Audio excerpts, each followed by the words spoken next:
Okay then, Raiders, we are back and we've got loads to go over today as we've got a brand new weekly trials listing now coming into the midst, and this one is a very, very interesting one as this one is going to be a lot of damage movements. We've also got the talk of Coldsnap, where we've got to play catch up now because for the last few days we've been over on Helldivers covering the ARG over there. We are going to be having Coldsnap rolling in. We've got some more information on that one and a new skin that looks like a fox.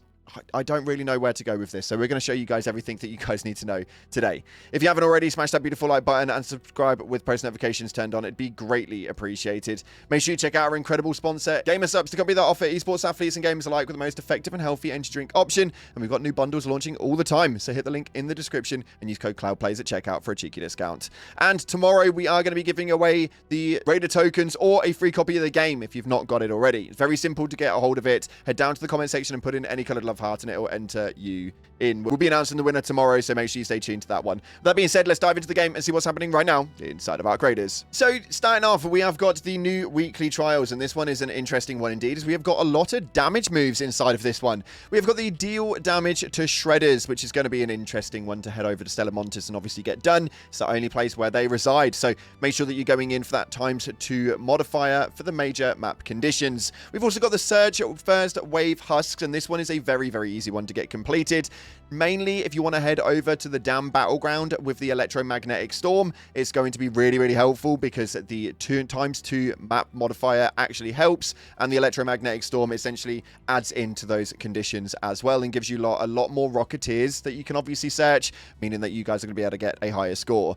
We also have to damage Rocketeers, which we all know is either going to be on Spaceport or you can do on Blue Gate. On Blue Gate, they fly around in twos, and if you get a long enough one through Lock Gate, then you are obviously going to have 40 minutes to add through into this, meaning you can take out a shed ton more Rocketeers. Highly recommend having a load of wolf packs on you for that one because those things can be quite challenging, especially in pairs. Moving on from that, we've got the damage leapers, which for me personally, I always find is a little bit easier over on Spaceport, just because they reside in a few different areas and you are going to be able to get maybe 4 of them if you rotate perfectly and get the right rotations for the enemies. But it is going to be a matter of luck for the most part of getting those spawns correctly. You're also going to have an opportunity on Buried City for a few of them as well. But again, you've got to be relying on those spawns. So you can go ahead and do that again with the ×2 map major map conditions are going to help you. And then destroying fireballs. Now there are a few different ways that you guys can do this. You can go into the Buried City where they are all in the buildings and you are going to find an absolute array of them. Or on Spaceport, there is specific buildings which have shed tons of them on different floors that obviously do respawn. So you can obviously go in and get those done. Now at the moment it is a little bit crazy and there has been a bit of a move with regards to the leaderboards. For me personally, we trialed out something last week, and what we actually found is that the later into the week you start your leaderboard, the lower the level that you actually have to get in terms of capacity. The only problem with that is that it means that you can't play it properly throughout the week, or at least you have to make sure that you're primarily going in for the PvP aspects and not searching too much. That's the only problem that we've found throughout that, but the later into the week, the lower points that you actually have to get higher up the leaderboard. So it all depends on how it is that you want to play the trials and how it is that you want to operate inside of that. But the later in the week you go, the later into it you can obviously get in through. And the more time you dedicate later week, the more you have got chance of getting into the top 5. That's just my 2 cents on it, but it is an absolute nightmare. I am aware. Moving on from that though, just yesterday we managed to get an announcement through for the Coldsnap return. Now this is absolutely huge because this for me personally was a massive one.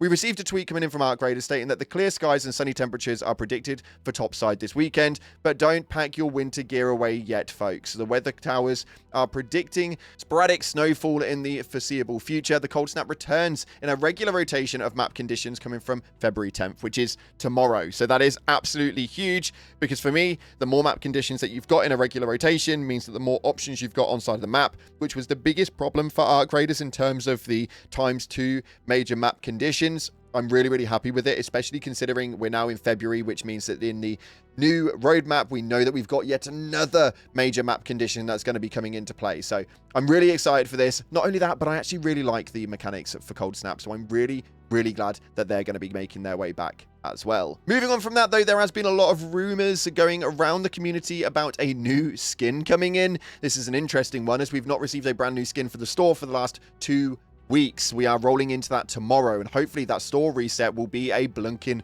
good one. Although my DMs have been flooded with this brand new skin that we have seen in the most recent trailer, as this right here was the initial look at what we actually saw. And this was a very, very interesting one, because you're about to just see a couple of ears pop up. And that's a really, really weird image, right? Well, we actually obviously had a bit more come in the reveal trailer, where we could see like a fox pelt hood. It looks pretty cool, but the community are split into two sectors as to whether they actually enjoy this or not. Some people are claiming it to be a furry skin. Some other people are saying that it could be really good as long as it is just like, say, fox pelt hood. It would work into the general world of how Arc Raiders actually operates. The main reason why it would work is because you obviously have to go topside, you have to scavenge, and you have to find things, and naturally hunting would be something that you would expect somebody to do when they are going topside to try and get food and get source materials for their loved ones to be able to survive down in Speranza. So this would work really, really well. We'll wait and see how this one actually looks, because they have blacked out the rest of the skin itself, so you can't actually see it.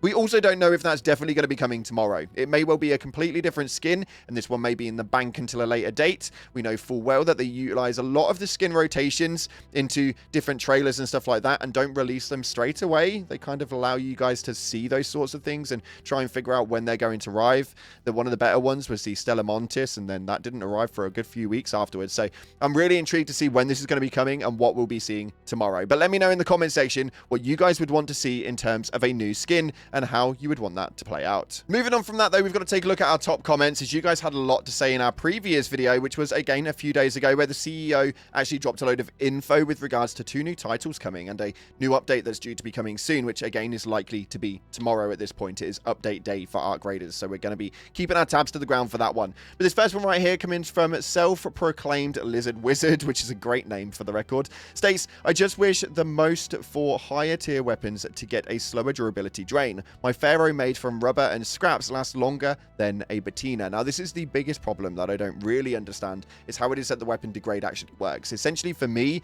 the higher the grade of weapon, the longer it should last, the more durable it should be, the higher quality materials it should be made out of, and it should really hit harder. It should really scale in terms of pretty much everything when it comes to those sorts of things, but we're yet to see anything kind of play out with that, and we know that they are going to be messing around with a load of balance. Again, we've not seen an update for the last 2 weeks, so fingers crossed this is something they have been working on. This next one coming from PS Wick states, with all these new ducks, can we please showcase them without using stash space? Bird City, caw. Now, yeah, this is a big ask, actually. I think that a trophy cabinet or something along those lines, or being able to stash them inside of your actual like caravan, having them stashed in there would be a really good way of doing it when it comes to like the collectibles. You know what I mean? Like the trinkets. Yeah, you can sell them for high worth, but you can also stash them in your personal zone.